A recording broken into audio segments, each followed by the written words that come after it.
어느 안식일 예수님께서 한 회당에서 말씀을 가르치고 계셨습니다.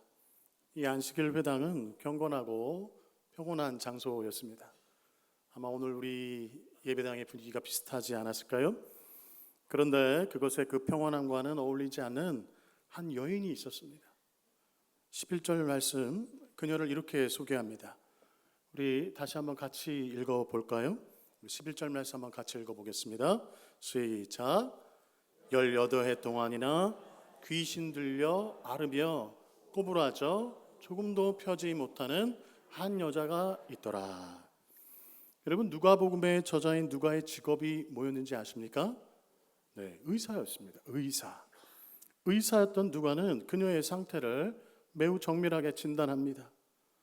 먼저 그녀의 고통은 18년이나 되었습니다. 하루 이틀의 아픔이 아니었습니다. 여러분, 18년입니다. 한 아이가 태어나서 어른이 되어서 이 성인이 되는 그런 나이입니다. 여러분, 그 긴 시간 동안 그녀는 단 하루도 허리를 펴보지 못했습니다.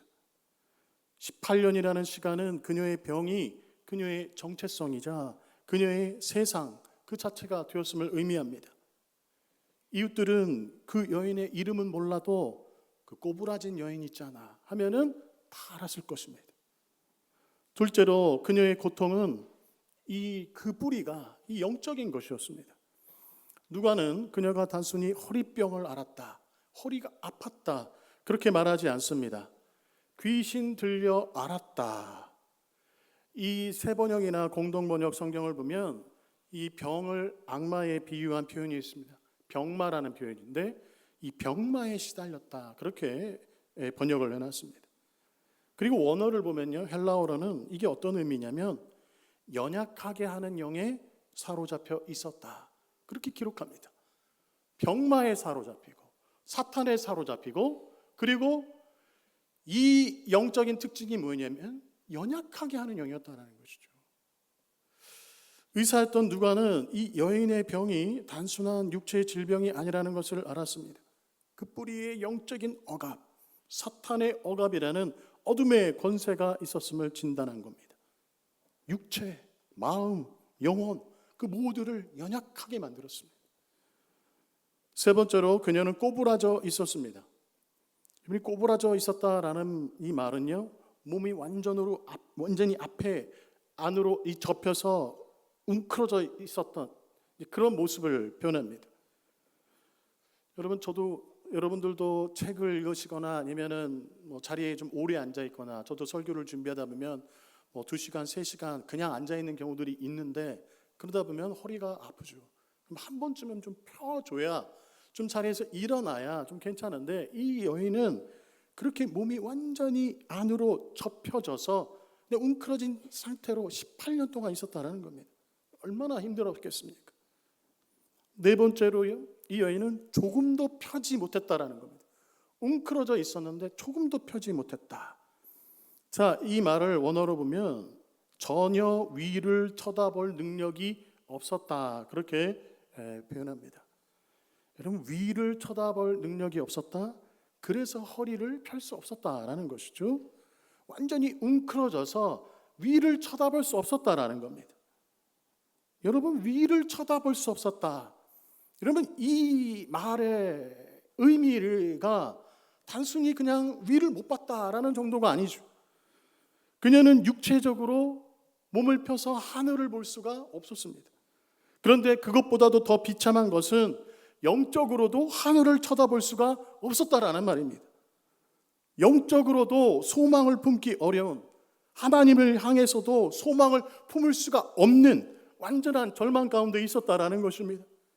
연약하게 하는 영이 그녀를 완전히 사로잡고 있었다라는 것이죠. 여러분, 사실 우리가 어려움에 처하거나 몸이 아파도 하늘은 쳐다볼 수 있죠. 그리고 하나님을 향해서 원망을 하더라도 뭐라도 한마디라도 할 수 있습니다.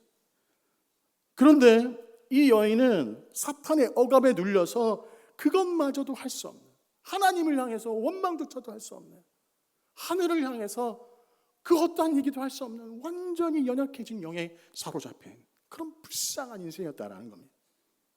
인간의 가장 기본적인 행동을 완전히 상실한 인생, 그녀에게 하늘은 전혀 보이지 않고 오직 그녀가 보는 것은 차가운 땅바닥과 사람들의 발 뒤꿈치만 보았다라는 것입니다. 이 육체를 넘어서 영혼까지 땅에 묶여버린 비참한 인생이었던 것입니다. 사랑하는 우리 성도님 여러분, 혹시 오늘 여러분의 안에도 이 여인의 모습이 있지 않습니까? 겉은 멀쩡해 보이고 웃고 계시지만 마음속 깊은 곳에는 18년 묵은 상처와 절망에 매여서 하나님을 향해 고개를 들지 못하고 땅만 바라보고 있는 그런 분들 계시지 않습니까?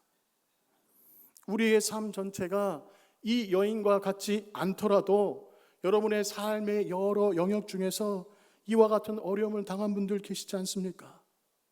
다른 거는 다 견딜만 한데 물질의 영역에 있어서 이 돈 문제에 있어서만큼은 고개를 들지 못하는 분들 계시지 않습니까? 다른 건 그래도 견딜만 한데 건강의 문제, 믿음의 문제, 구원의 문제, 자녀의 문제나 사람들과의 관계에 있어서 고개를 들지 못하고 오랜 시간 동안 한숨만 내쉬고 계시는 그런 우리 성도님들 계시지 않습니까? 여러분, 그런 분들이 계시다면 오늘 12절, 13절의 말씀을 오늘 여러분에게 주시는 말씀으로, 오늘 나에게 주시는 말씀으로 받아들일 수 있기를 원합니다. 그리고 이 한 주간을 이 말씀 붙들고 계속해서 선포하시면서 살아가기를 원합니다. 자, 우리 12절, 13절 말씀 우리 함께 여러분에게 선포하신다. 내 인생에 선포한다. 우리 교회에 선포한다. 우리 가정에 선포한다. 그 믿음을 가지고 우리 한번 같이 읽어보도록 하겠습니다. 예수께서 보시고 시작. 예수께서 보시고 불러 이르시되 여자여 내가 내 병에서 누였다 하시고 안수하시니 여자가 곧 펴고 하나님께 영광을 돌리는지라. 아멘. 여러분, 위를 쳐다볼 수 없는 바로 그 암담한 자리에 우리 예수님께서 찾아오십니다. 여러분, 이 말씀을 한번 보십시오. 여러분, 이 여인은요, 예수님을 찾아가서 주님, 나를 좀 고쳐주십시오. 이게 18년이나 됐습니다. 여러분, 그렇게 예수님께 소리치지 않았습니다. 예수님께서 먼저 그녀에게 찾아오셨습니다. 이 여인을 발견하고는 예수님이 먼저 말씀을 거셨습니다. 여러분, 12절 말씀 한번 잘 보십시오. 먼저 예수님이 그녀를 보셨습니다. 수많은 사람들 중에 아무도 주목하지 않았던 꼬부라진 여인. 여러분, 어쩌면 그 꼬부라짐 때문에 매번 예배 시간에 늦어서 사람들 눈치 보면서 맨 뒷자리에 앉아서 사람들 사이에서 숨어 있었다. 그 여인을 우리 주님은 눈여겨보셨습니다. 여러분, 이것이 얼마나 감사한 일입니까? 세상 사람들은요, 연약한 사람, 병든 사람 주목하지 않습니다. 냄새난다, 저리 가라, 피하죠. 그런데 여러분, 우리 주님은 그렇게 연약하고 소외된 사람을 더욱더 주목해서 바라보십니다. 우리 주님은 우리의 가장 깊은 아픔과 숨겨진 고통을 정확히 바라보고 계시면서 우리를 바라보고 보신다라는 겁니다. 여러분, 그녀를 보신 예수님께서 그녀를 부르셨습니다. 소외된 인생, 버려진 인생, 그림자 같고 어둠 같았던 그녀를 하나님이신 우리 예수님께서 회당의 중심으로 부르셨습니다. 교회 가운데로 부르신 것이죠. 18년 동안 단 한 번도 경험하지 못한 일이 지금 이 여인에게 일어나고 있는 겁니다. 여러분, 그녀가 주인공이 됐습니다. 하나님께서 주목하시는 그런 인생이 된 것입니다. 그녀를 사람들이 다 꼬부라진 사람이라고 그렇게 얘기했는데 우리 주님께서 그녀를 한 인격체로 존중하시면서 이 공동체 안으로, 교회 안으로 다시 세우시고 모든 관계를 회복시키시는 거룩한 계획을 지금 막 진행하고 계시는 겁니다. 그녀를 보고 부르신 예수님께서 이제 말씀을 선포하십니다. 우리 주님이 뭐라고 말씀하십니까? 여자여, 내가 내 병에서 놓였다. 내 병에서 놓였다. 여러분, 이 말씀을 육체의 가시와 병마와 여러 가지 묶임으로 고통받고 있는 우리 상심리의 성도님들이 믿음으로 받으실 수 있기를 예수님의 이름으로 축복합니다. 아들아, 내가 내 병에서 놓였다. 사랑하는 딸아, 내가 내 모든 묶임에서 놓였다. 우리 주님이 여러분에게 그렇게 말씀하시는 것을 믿음으로 받으실 수 있기를 축복합니다. 여러분, 이 놓였다라는 말씀은요, 헬라어로 아폴렐리사이라고 합니다. 이 단어는요, 문법적으로 완료 수동태 직설법입니다. 조금 말이 어렵죠? 그런데 여러분, 여기에 아주 큰 의미가 담겨 있습니다. 완료형이라는 것은요, 완료되었다라는 겁니다. 너는 나아질 것이다, 놓일 것이다 라는 것이 아니라, 미래의 가능성을 얘기하는 것이 아니라, 너는 지금 이미 완전히 최종적으로 해방되었다, 그런 선언인 것입니다. 그리고 수동태라는 것은요, 이 여인의 노력이나 자격으로 된 것이 아니라 전적인 하나님, 그리고 하나님의 능력으로 되어졌다라는 겁니다. 하나님께서 그 일을 하셨다라는 것입니다.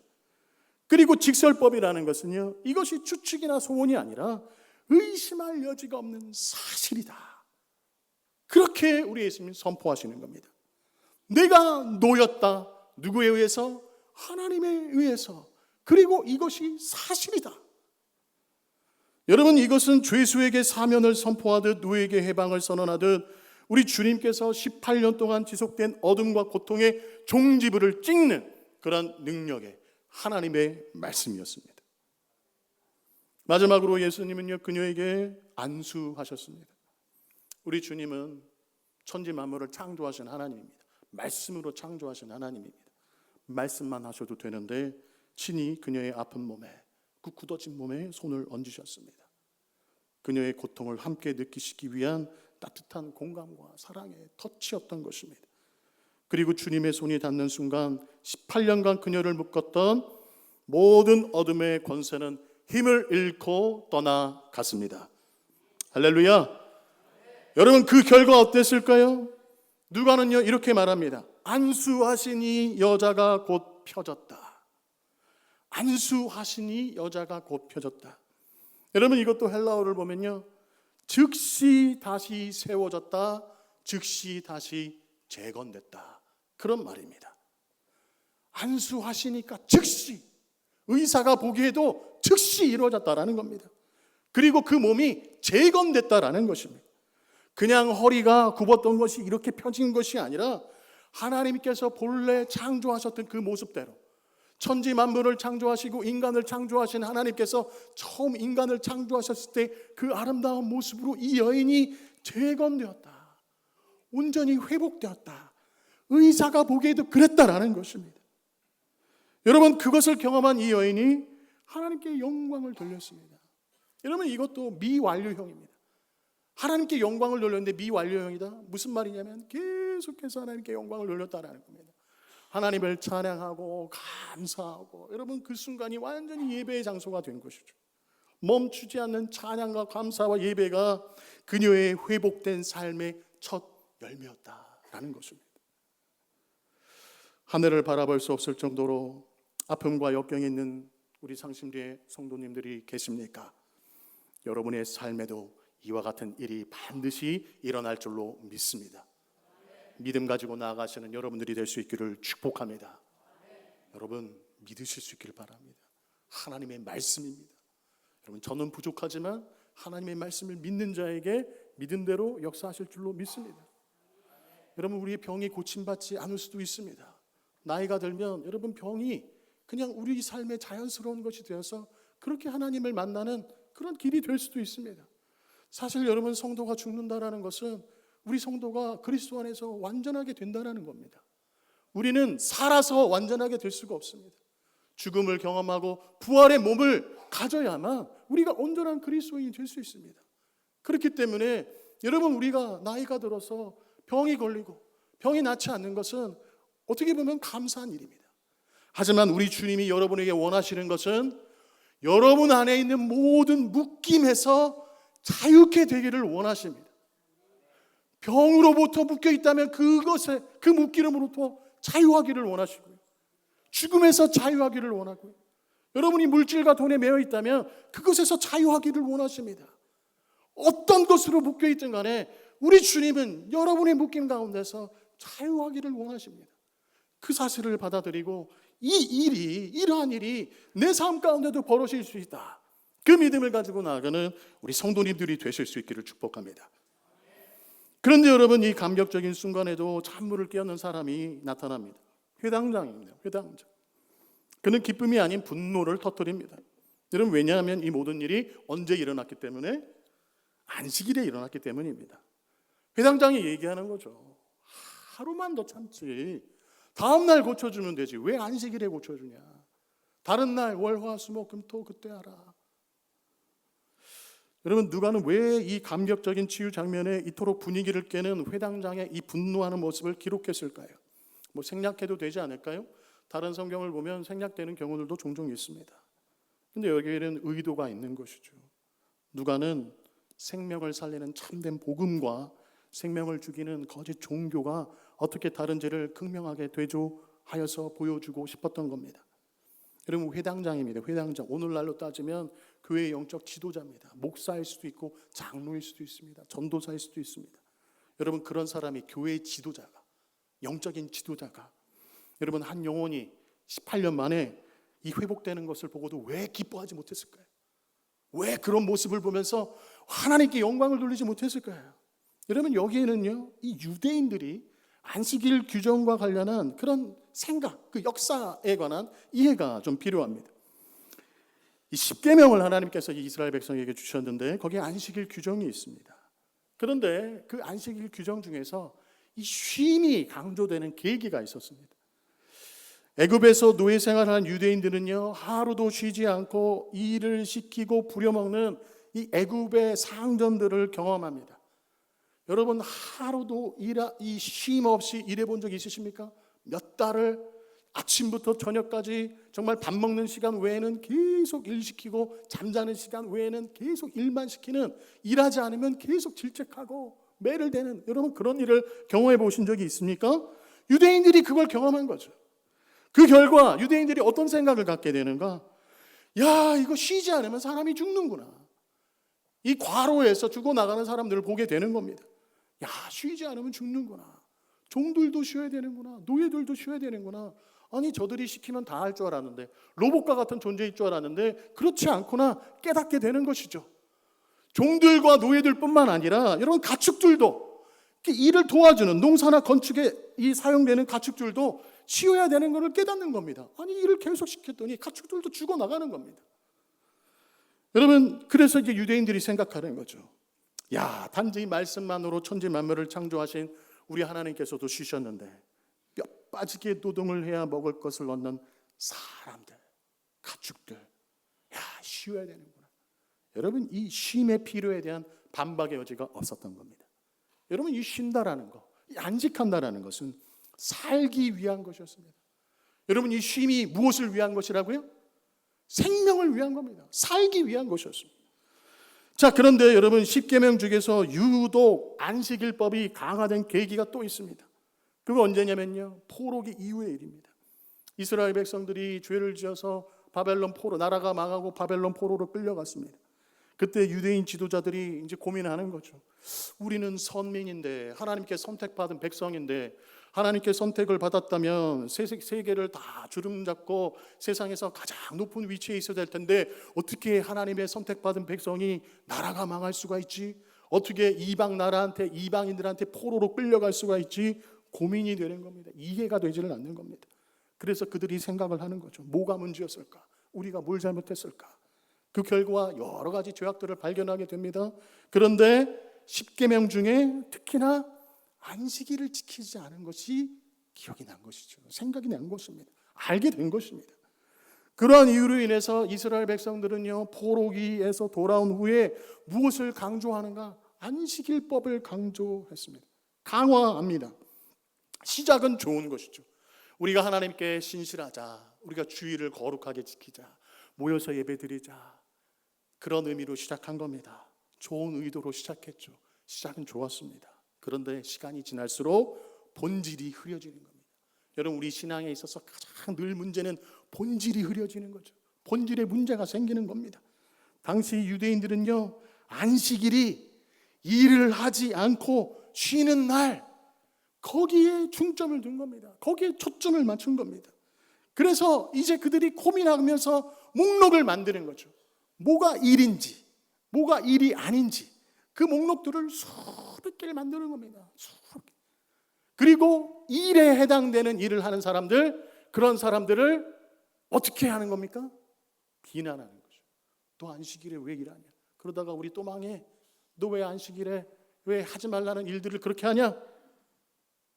힐난하고 정죄했습니다. 여러분, 그 결과 오늘 본문에 나오는 회당장과 같은 사람들이 많아질 겁니다. 교회 지도자들이 다 그런 역할을 하고 있는 겁니다. 안식일의 규정을 다 만들어서 성도들을 쉬게 만드는 것이 아니라 다 올가매는 그런 역할을 하고 있었다라는 겁니다. 그렇기 때문에 18년 만에 회복된 한 인생을 보고도 분노할 수밖에 없었습니다. 왜요? 안식일을 어기고 있으니까, 안식일에 이 일을 했으니까, 안식일 법을 어겼기 때문입니다. 규칙은 그의 신앙의 전부였고 그의 마음속에는 고통받는 영혼을 향한 그 길의 자리가 사라져버렸습니다. 자신들이 쌓아온 종교적 질서를 지키려는 교만과 두려움만 가득했던 것입니다. 여러분, 이들과는 달리 우리 예수님은요, 안식일 법을 주신 하나님의 의도를 정확히 알고 계셨습니다. 그것이 뭐라고요? 생명을 살리는 일이에요. 생명을 살리는 일. 고단한 인생 가운데 안식을 주는 것, 쉼을 주는 것, 그래서 살아나는 것, 회복되는 것. 우리 주님은 안식일이 바로 그런 목적으로 있다는 것을 아셨습니다. 그랬기 때문에 안식일에 병도 고치시고 귀신도 쫓아내신 것입니다. 여러분, 이것이 오늘 우리에게 주는 교훈이 무엇입니까? 우리 신앙생활에 있어서 가장 무서운 것 중에 하나가 전통과 규칙이 살아있는 생명보다 더 중요해지는 경우라는 겁니다. 하나님의 마음은 사람을 살리는 데 있는데 우리는 규칙의 잣대로 사람을 판단하고 정죄하게 되는 것이죠. 여러분, 한번 생각해 보십시오. 이렇게 설교하는 저만 이렇게 이야기하고 이렇게 고요한 가운데 갑자기 어느 분이 들어오셨습니다. 마음에 큰 슬픔을 안고 교회에 처음 나온 성도가 갑자기 소리내어서 울기 시작했다. 흐느끼는데 그 흐느낌을 참을 수가 없어서 소리가 막 더 커지고 엉엉 울기 시작했다. 여러분, 한번 상상해 보십시오. 혹은 어린 자녀를 둔 젊은 엄마가 아이와 함께 예배를 드리고 있는데 아이가 울기 시작하는 겁니다. 아이를 어떻게든 울지 않게 하려고 하는데 통제가 안 되는 거죠. 아이가 막 자지러지게 웁니다. 그래서 엄마도 안절부절하지 못하고 있다. 여러분, 그때 우리의 첫 반응이 무엇일까요? 누가 예배 시간에, 누가 예배 분위기를 이렇게 깨트리고 있지 하는 그런 불편한 마음이 드십니까? 아니면 저 불쌍한 영혼에게 하나님의 깊은 위로가 필요하구나 하는 그런 긍휼과 사랑의 마음이 드십니까? 여러분이 한 영혼을 품어주는 것보다 조용히 경건히 예배 드려야 한다는 사실이 우리 안에서 더 중요하게 나올 때 우리는 분노하는 회당장의 길을 걷고 있는 것입니다.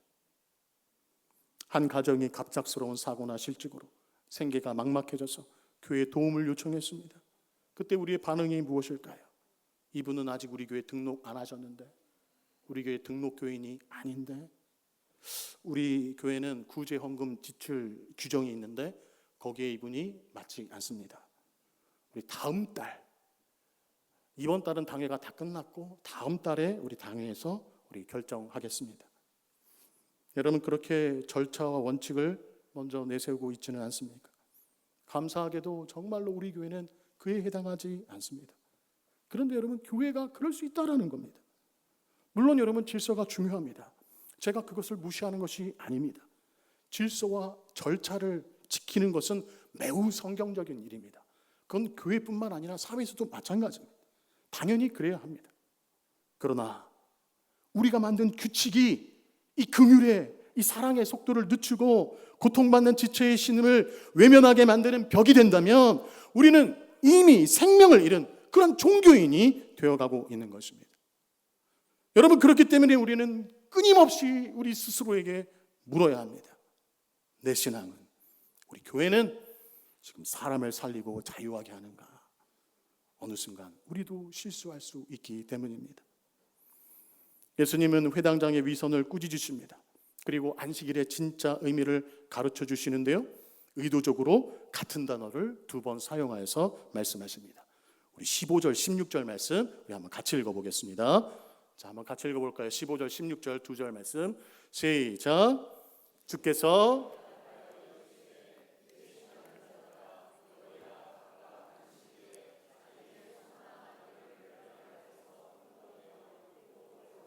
물을 먹이지 아니하느냐. 그러면 18해 동안 사탄에게 매임받은 이 아브라함의 딸을 안식일에 이 매임에서 푸는 것이 합당하지 아니하냐. 아멘. 여러분, 우리 예수님이 뭐라고 말씀하시느냐면요, 이 외식하는 자들아, 너희가 각각 안식일에 자기의 소나 나귀를 외양간에서 풀어내지 않느냐. 여러분, 안식일에 유대인들은요, 외양간에 있는 소나 가축 그거를 풀어줬습니다. 매여 있는 걸 풀어줬습니다. 여러분, 왜 풀어줬겠습니까? 얘네들도 물을 마셔야 되거든요. 그래야 어떻게 됩니까? 사는 겁니다. 목말라 하는 가축 살리기 위해서 이 매여 있는 걸 풀어줬다라는 겁니다. 여러분, 그렇게 하는 이유가 뭡니까? 재산이죠, 재산. 소나 가축은 재산입니다. 자기 재산을 아껴서 그 재산을 유지하기 위해서 너희들 안식일에 풀어주는 일 하지 않냐. 그런데 예수님 말씀하시는 거예요. 18해 동안 사탄에게 매임받은 이 아브라함의 딸, 18년 동안 사탄한테 매여서 연약하게 하는 영한테 매여가지고 아무것도 하지 못했던 이 아브라함의 딸, 하나님의 자녀, 나의 백성, 이 백성을 안식일에 그 매임에서 풀어주는 것, 그게 그렇게 싫으니? 그게 그렇게 합당하지 않냐? 그게 그렇게 거슬리니? 그게 일처럼 여겨지냐? 가축도 소중하게 여기면서, 재산은 소중하게 여기면서 하나님의 백성이 18년 동안 고통받고 있었는데 그 매임 풀어줬다고 그걸 가지고 그렇게 질책을 하니? 우리 예수님 그렇게 말씀하시는 겁니다. 여러분, 예수님께서 그냥 좋은 일을 하시는 게 아니죠. 사랑하는 자신의 백성, 사탄의 묶임에서 매어가지고 질질 끌려다니는, 하늘을 한순간도 쳐다보지 못하는 그 불쌍한 인생을 우리 예수님 풀어주는 게 너무나 기쁜 일이었던 겁니다. 당연한 일이었던 겁니다. 그래서 예수님 그녀를 이제 회복시키시는 것이죠. 너는 아브라함의 딸이다. 아브라함의 딸, 유대인입니다. 아브라함의 딸인데 꼬부라져서 한번 펴지 못하니까 사람들이 그렇게 여기지 않은 거죠. 무슨 죄를 지었길래 저렇게 살았나? 저렇게 살고 있나? 그런 그 여인을 예수님께서 너는 아브라함의 딸이다. 유대인들이 가장 듣고 싶어하는, 또 유대인들이 가장 기뻐하는 그 명칭으로 이 여인에게 말씀하시는 겁니다. 이 아브라함의 딸을 내가 묶어주면서 그 묶임에서 풀어준다고. 그게 합당하지 않아. 18년간 잃어버렸던 그녀의 그 신분, 그녀의 인간으로서의, 하나님의 자녀로서의 그 존엄성을 우리 주님이 완전히 회복시켜 주신 것입니다. 우리 사랑하는 성도님 여러분, 우리 예수님, 여러분이 묶여있는 모든 묶임에서 풀어주시기를 원하십니다. 여러분, 저와 여러분도 연약하게 하는 영 때문에 고통받는 경우들이 있습니다. 우리가 신앙이 아무리 좋더라도 우리를 연약하게 하는 영, 사탄의 매임에 묶일 때가 있습니다. 두려움에서, 죽음의 공포에서, 여러분 병마의 그런 두려움에서, 어려움에서 우리도 묶여 있을 수 있습니다. 근데 우리 주님 그 모든 묶임에서 우리를 풀어주시기를 원하신다라는 것을 기억할 수 있기를 바랍니다. 말씀을 맺겠습니다. 18년 동안 꼬부라져 살던 이 여인, 오늘 우리 자신의 모습일 수 있습니다. 그런데 여러분, 이 오늘 말씀에서 우리가 결코 잊어서는 안 될 사실이 있습니다. 여러분, 그 사실이 무엇이냐면요, 오늘 이 예배의 자리에 우리에게 참된 안식과 온전한 회복을 주시기 원하시는 우리 예수님께서 여러분과 함께 하시고 있다라는 사실입니다. 할렐루야. 지금 여러분과 우리 예수님이 함께 하고 계십니다. 우리 예수님 여러분 안에 거하고 계십니다. 그 예수님이 여러분을 지켜보고 계십니다. 여러분의 삶을 다 아십니다. 말하지 않아도 다 아십니다. 그리고 여러분을 부르시며 18년 된 여인에게 말씀하셨던 그 말씀 오늘 우리에게 동일하게 선포하십니다. 사랑하는 아들아, 내가 내 병에서 놓였다. 사랑하는 딸아, 내가 내 모든 묶임에서 놓였다. 여러분, 우리 예수님 그렇게 선포하고 계십니다. 이 예수님의 말씀을 믿음으로 받아들일 수 있는 여러분들이 되실 수 있기를 축복합니다. 더 이상 우리를 묶고 있는 문제들만을 바라보면서 땅만 쳐다보지 마십시오. 나를 보시고 나를 부르시며 나에게 자유를 선포하시는 우리 주 예수 그리스도를 바라보시기 바랍니다. 우리 주님, 여러분이 자유케 되기를 간절히 원하십니다. 믿음으로 나아가십시오. 그리하여 18년 된 여인처럼 우리의 굽었던 허리를 펴고 일어나 우리를 자유케 하신 하나님께 영광과 찬송을 올려드리는 저와 여러분, 우리 상심리교회 성도님들이 되시기를 예수 그리스도의 이름으로 간절히 축원합니다. 기도하겠습니다.